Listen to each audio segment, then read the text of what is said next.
Hello and welcome to my channel In Search of Wonder. My name is Anne and this is my July TBR pile of possibilities.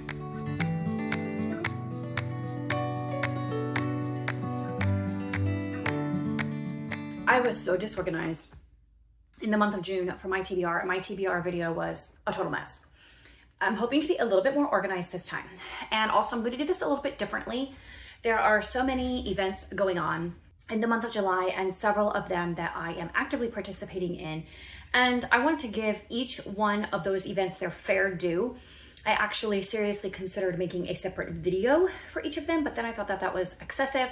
So I'm just going to do a separate chapter for each event. However, there's going to be overlap because one book will apply to 2 or 3 of the different events. So there's going to be some overlap, so I apologize. But if you're only interested in hearing about one readathon or challenge such as Jane Austen July, if you're like me, you're all about that, then you can just skip to that chapter and just watch that and forget the rest. Or you can watch the whole thing. That's totally up to you. You're allowed. Whew. It's going to be a bit of a video today. So let's get started. First of all, let's start with Jane Austen July. Can I tell you, I have been looking forward to this event all year. I know it does not shock anyone that I am excited about Jane Austen July because she is my favorite author by far. I have read and reread all of her books. I have read her letters. I have read her juvenilia.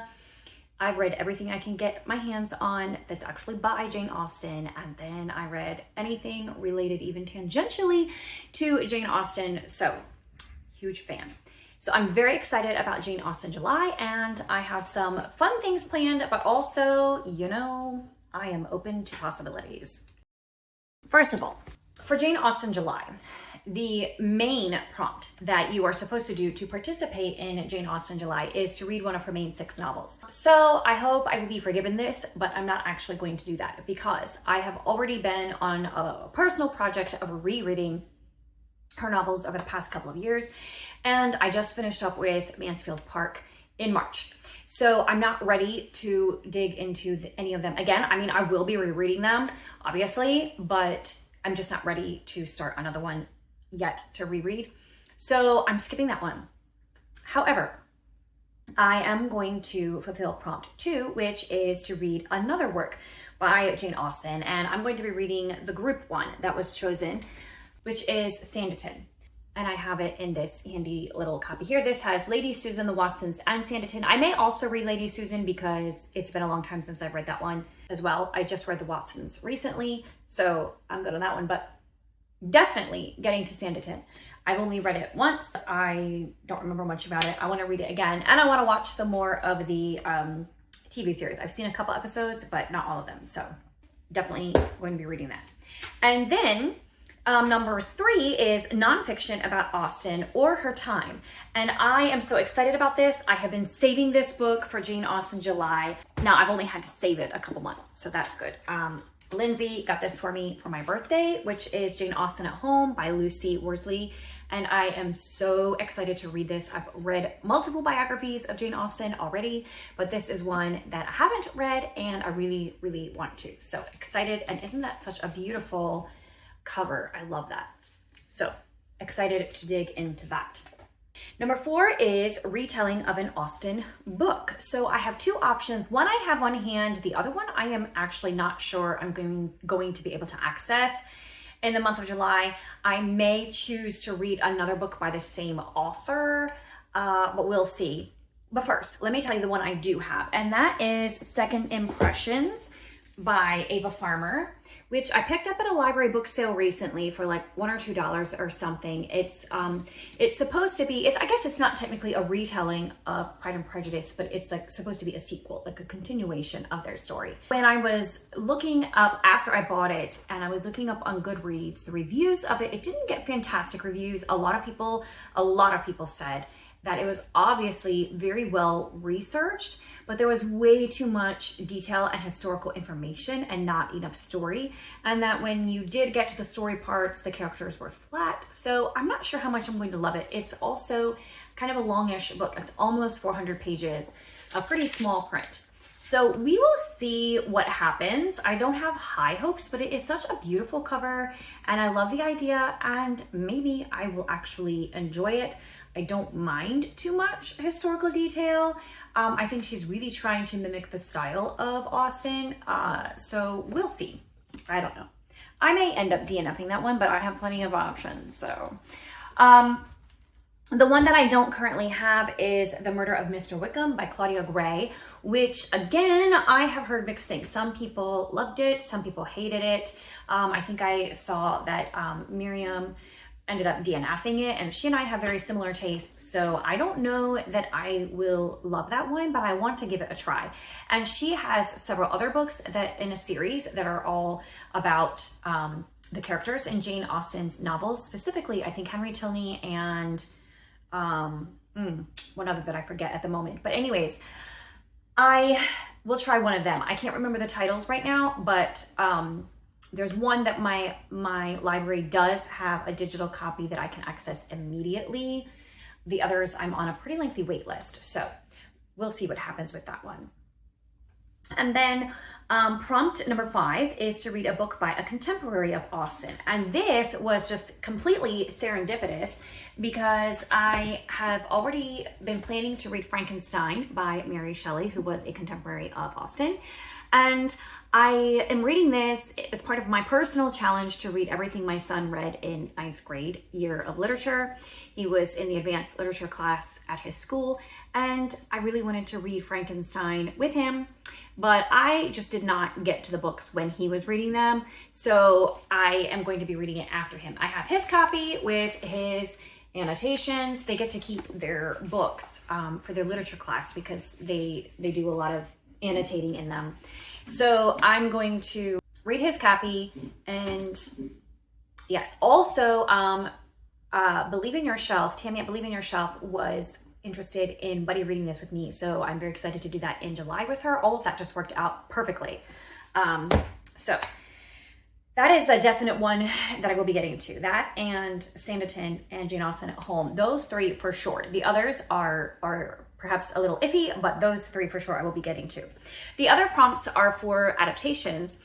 First, a direct adaptation. And I think, like I said, I want to try the Sanditon if I can get access to that.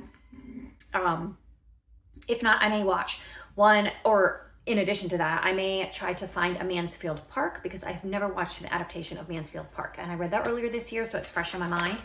And then the last prompt is a modern adaptation. And I found several like YouTube ones, kind of like, what was the one? The Lizzie Bennet Diaries, I think, that I really enjoyed.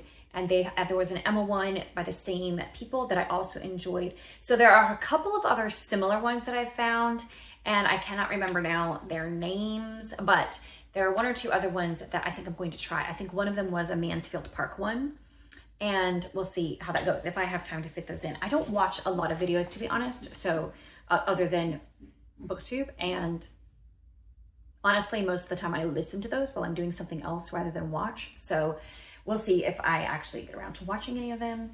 But those are the prompts for Jane Austen July and my plans for those. I have a few extra books to go along with that. So these don't necessarily fill any of the prompts, but these are set in Austen times, in the Regency era, basically. And that is Black Sheep by Georgette Hare. So I always love me some Georgette Hare, and this is a copy of hers I have at home that I have not read yet. So I want to read that one. Might get to that in July, might not. And then Jane Austen's First Love by Syrie James, which my sister recently bought for me. I have read The Missing Manuscript of Jane Austen by the same author, and I think The Memoirs of Jane Austen or something like that. And I really enjoyed those. So I think that I would probably also like this one. That's on my list. And then A Most Agreeable Murder, a novel by Julia Seale, which I picked up, I think, at a little free library and is set in that time period. And I'm just interested in trying it. Apparently it's a little bit zany and kooky, but you know, sometimes that hits the spot. So all of those are for Jane Austen July. Now let's talk about beaches and books. Beaches and Books is a July readathon that has been organized by Katie at Paperbacks and Ponytails, and then several other co-hosts, which I will put all their names and channels in the comment box, in the description box rather, below, so that you can check them out and check out their channels. It is a really fun readathon, and I was able to coordinate some of this with Jane Austen July and some other plans that I have, so that worked out nicely. So let's go through what I plan to read for that one. The prompt number 1 is shells. Pick out a book that is not already on your TBR. Like, go to the library or books or whatever and just find a book that interests you, that appeals to you, that is not already on your TBR, which was honestly, that one was the most painful because I have so many books on my TBR that I actually want to read. And I was like, but I did it. I went to the library and I got myself 2 options. We'll see which one I get to. The first is Foster by Claire Keegan, which I have read one book by her.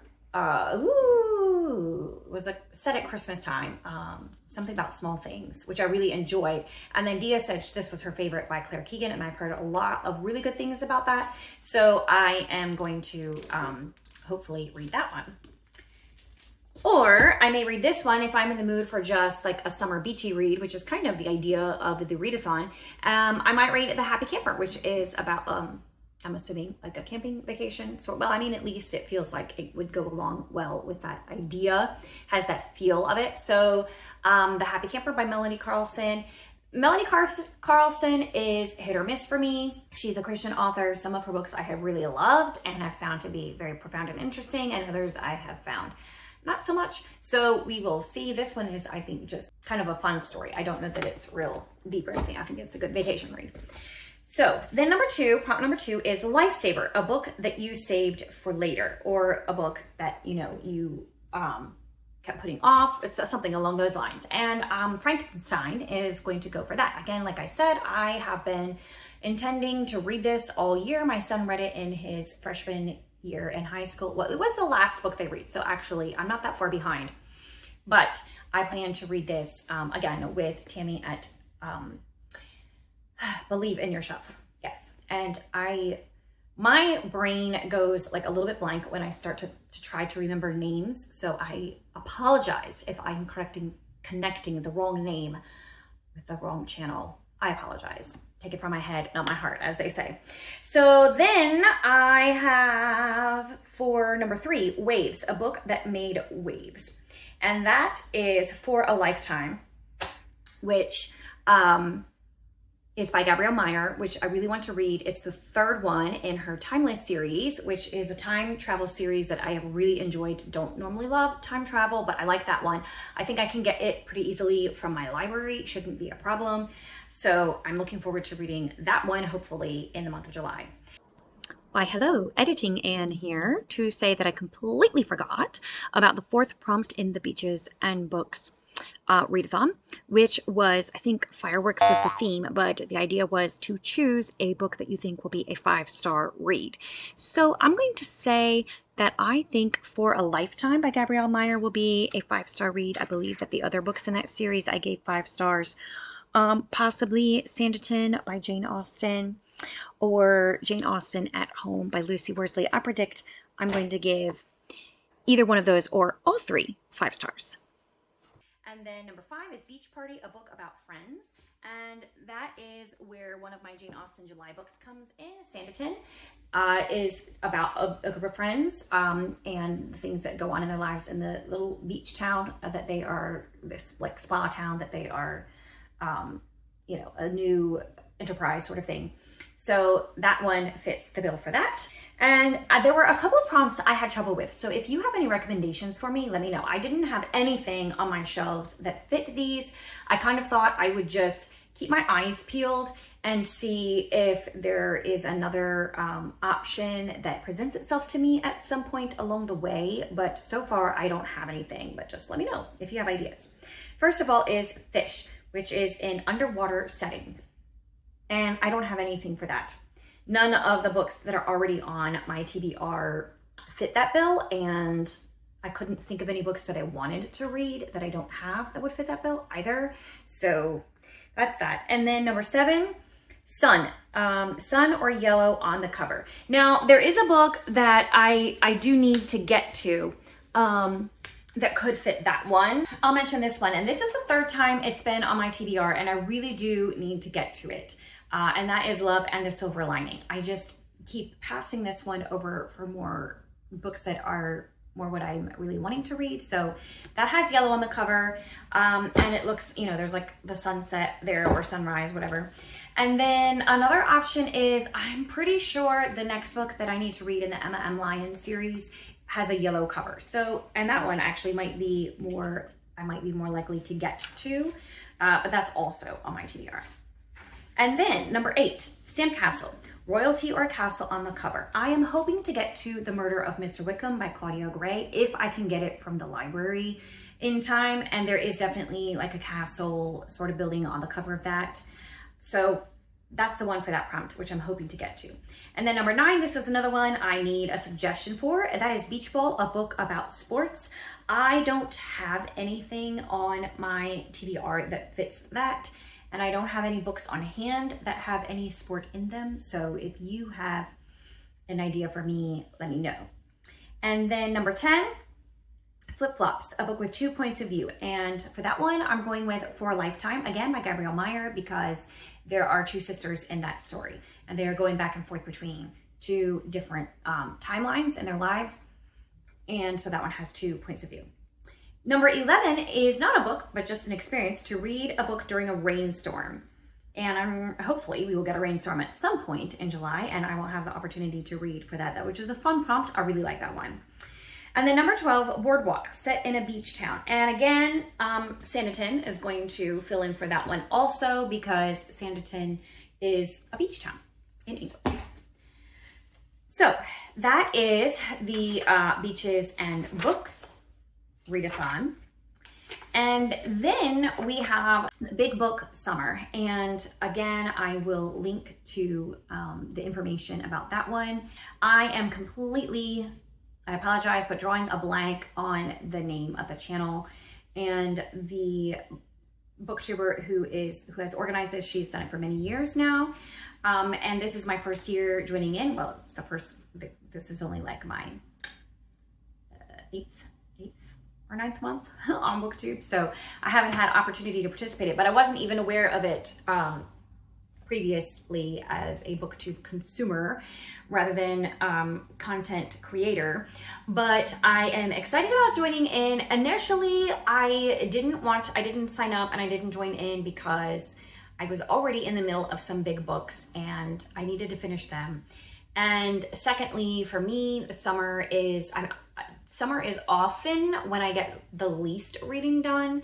So I don't know, but this summer may be different. So far, I've actually had opportunity to read more than in previous years. So I don't know. We'll see how it goes. And also, these books I'm going to mention right now, they totally fit in the category of Big Book Summer, but I started them earlier this year, so I'm not sure that they actually count, but I do intend to finish them this summer. And the first one is Les Miserables. You guys have been hearing me, if you follow my channel, talk about this quite a bit. I'm actually getting a decent amount of the way through. I only have 400 pages left, and it is a 1,200 some page book. So I have made excellent progress. And I am about a third of the way through volume 4, and there are 5 volumes. Volume 4 is the largest one. So I'm making significant progress on this, which is fantastic, but and I will finish it in the summer. So that's the main thing I'm focusing on in July, is finishing this bad boy, as well as this one and The Dead Shall Rise. To qualify for Big Book Summer, it needs to be more than 400 pages. That one, like I said, is 1,200 pages on Les Mis. This one is like 650 or something like that. So they both definitely qualify. This one is a little bit harder to read because it's a little more dense, and I'm not quite halfway through, but again, I've made good progress recently on this, but I really want to finish this summer. So Big Book Summer, whether or not it qualifies for the actual readathon, because I started them earlier, I really am determined to finish these in the summer and not take them with me into the fall. So I'm just using that to help me motivate me to get these books read. Unfortunately, none of the other books I have are over 400 pages. Some of them come really, really close. I'm talking like 394 pages or something like that. But Those two currently in my actual TBR are the only ones that are well over 400 pages. But I'm definitely going to be keeping my eyes peeled for other books this summer that are 400 some pages, and we'll be adding them to my TBR as we go through the summer. But those ones for July are my goals. Those are the readathons, reading challenges that I wanted to highlight that I am participating in for July. But now I just want to go more generally over my TBR as a whole and my personal reading goals and other reading challenges that are not on BookTube that I am a part of, and just mention the other things that I hope to read this month. So first of all, for the Tea and Ink Society Reading the Classics Challenge, the prompt for the month of July is a dystopian book, or utopian. I'm not aware of many utopian novels. I only know dystopian. But anyways, this one has been on my TBR for a while, and I've actually had a copy for a while, and I've been intending to read it, but I just haven't yet. And that is Fahrenheit 451 by Ray Bradbury. This would also allow me to check the name Ray Bradbury off my list of authors that I wanted to try this year, and authors that I've been wanting to try, but I just haven't for whatever reason, and hoping to get to this year. Ray Bradbury is one of them. So Fahrenheit 451, I'm really excited about getting to that. And then for the What the Dickens Facebook book club that I am in, they are reading for the month of July Around the World in 80 Days, which I have read before, but I am interested to read it again if I have time. So I may or may not get to that one, but that is definitely on my radar for the month of July. And I don't believe I have a copy of it on hand, but it should be easy to get through the library or Project Gutenberg or somewhere like that. And for Chantel's Read Your Shelf Challenge on the Doyle side, which is the side I'm currently on, although recently I've been able to do both sides, both tracks, but technically I'm on the Doyle side, I am supposed to read a short story. And one possible option is Flower Fairies by Louisa May Alcott, which I picked up at the Orchard House, Louisa May Alcott's house in Concord, Massachusetts earlier this year. And I wanted to read it for Alcott April, but I didn't get to it then. So I could read a story from here. I think also that Foster by Claire Keegan could count for that. I guess it's maybe more of a novella than a short story, but I mean, it's pretty short story-ish. It won't take long to read at any rate. So those are options for that one. And for the summer book bingo, which is organized by Tiffany at Beautiful Minutia, which is such a fun event for the summer, I am going to share what I plan to read in July that will fit the prompts for this. And I'm hoping to actually get some bingos, because so far as the time I'm filming this, I have read 6 books from this that I marked on the bingo board, but I don't have any bingos yet. So hopefully I can get some bingos. All right, let's see. What am I reading that will fit for this? So first of all, for the Keep Putting It Off square, I have a couple of options. One is Frankenstein, because I have put it off for a couple months now, and Fahrenheit 451, which I have been putting off for a long time. It's been on my shelf for a couple of years and I've not touched it. So either of those would fit for that one. And then for a place you'd like to visit, Around the World in 80 Days, I think covers all of them.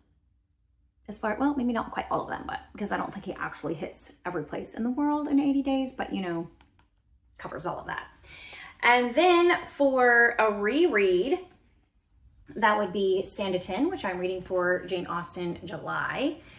And then for the nonfiction spot, I plan to read Jane Austen at Home by Lucy Worsley. And then for Buzzy Book, I will be reading For a Lifetime by Gabrielle Meyer, hopefully, and that will be able to, between that and the reread, and then I need to do Mentioned in Another Book, and that would actually get me a bingo. For short story, I, again, will be reading either Flower Fairies or Foster by Claire Keegan. Flower Fairies is by Louisa May Alcott, and Foster is by Claire Keegan, and either of those can go in that spot for short story. And that gets me 3 out of that row. I'm currently reading 1 or 2 things that might fill some of these other slots, so it might get me closer to a bingo, but we'll see what happens with those. So those are my options for the summer book bingo, and It may not get me any actual bingos in July yet. I've planned this very poorly, clearly, but we'll see. I'll get really close. I'll be within like one of multiple. So I'll get like all my bingos in August. And then finally, I have a stack of books. Most of them are library books that I had reserved some time ago, and they just like suddenly came in over the last couple of weeks. And I just don't know if I'm going to get to them. They're books that I really want to read. They're mostly new releases from this year, but I don't know if we'll get to them or not, but we'll see what happens. At the time that you watch this video, I may or may not have already started this one. And that is Born of Gilded Mountains by Amanda Dykes, which I was so excited. I pre-ordered this one and was so happy to receive it. Now, I will tell you that I actually accidentally pre-ordered it twice. Such a dork. So at some point, I am going to do a giveaway of the second copy that I got of it. So heads up on that. Hello, Editing Ann here again, and here I thought this video was going to be more organized than my June one. Well, we see how that went. Anyway, I totally forgot to mention when I filmed this video that I am buddy reading Born of Gilded Mountains by Amanda Dykes together with Miriam at Miriam Elizabeth Reads. We are going to be reading a couple chapters a day throughout the month of July, and I am so excited to read it with her. Looking forward to that. And then A Shadow in Moscow by Catherine Ray is another one that came in the library. That one came in a week or two ago, so I need to read that like ASAP. We'll see if I get to that or not. The Elusive Truth of Lily Temple. Most of these I can get digitally through the library as well, so if I have to, I don't have time to get to the actual copy, I'll either put a hold on it again and get it next time it's available, or read the digital copy if I have time. The Elusive Truth of Lily Temple by Joanna Davidson Politano, and Night Falls on Predicament Avenue by Jamie Jo Wright. So those books are fiction books that I would like to get to if I have time. And then this one I just saw when I was at the library, and it looked very interesting. How to Taste Coffee. Develop your sensory skills and get the most out of every cup. I think I mentioned in another video that I filmed the other day, I don't know, I can't remember which one it is and when it's going live, but I talked about how when it comes to actual drip coffee, or like a straight espresso, or an Americano, or more so cold brew, not so much Americano, but definitely cold brew, I can tell if I really enjoy a coffee or not, or if it's good coffee, or if it's stale old coffee or burnt coffee, etc. And I also know there are some certain coffee profiles that I really don't like, especially if they say like they're fruity or citrusy. That's not my favorite. But other than that, I'm not super picky. If I'm getting coffee at a local coffee shop, 90% of the time that means the beans are pretty fresh and they've been well roasted, like carefully roasted, and it's good quality. So I'm usually not too picky. And if I'm drinking a latte, honestly, I can tell the difference between a super high quality and a not so super high quality latte. Like there are times when I'll be like, ooh, that is good stuff, especially in a plain latte. But it's a lot harder to mess up a latte, even with cheaper coffee or lesser coffee, because there's so much milk that masks the flavor of the coffee. So if I'm just getting a plain latte, it doesn't matter too much. And the flavored, what I call frou-frou lattes, you know, really don't matter all that much. Those syrups tend to cover up the flavor of the coffee. So all of that to say, when it comes to actually tasting coffee, I don't have a super refined palate. Like I couldn't tell you, other than the obvious like citrusy one that I have noted that I don't love so much, I couldn't tell you much about it. And I couldn't tell you this coffee versus that coffee, which one is better roasted, or, you know, better beans or whatever. I couldn't even tell you which type of beans from which area of the world I prefer. I don't really have a strong preference at the moment. So I think this might be an interesting book to read and just kind of get a more refined palate for that. Except I kind of like being able to enjoy coffee wherever I don't want to be too picky, but to be able to interact more with what I am consuming, I think would be a good thing. So anyway, I got this out of the library and I'm curious to read that as well. That is my pile of possibilities for the month of July. And I hope that you enjoyed it. Let me know if there are any of these books that you have read and or are also on your TBR. Let me know if you've read them before, what you think I will think of them. You guys always give me great advice about the books that I read. And just let me know what you liked or disliked about any of these and if you want to read them as well. And I will see you next time. Bye.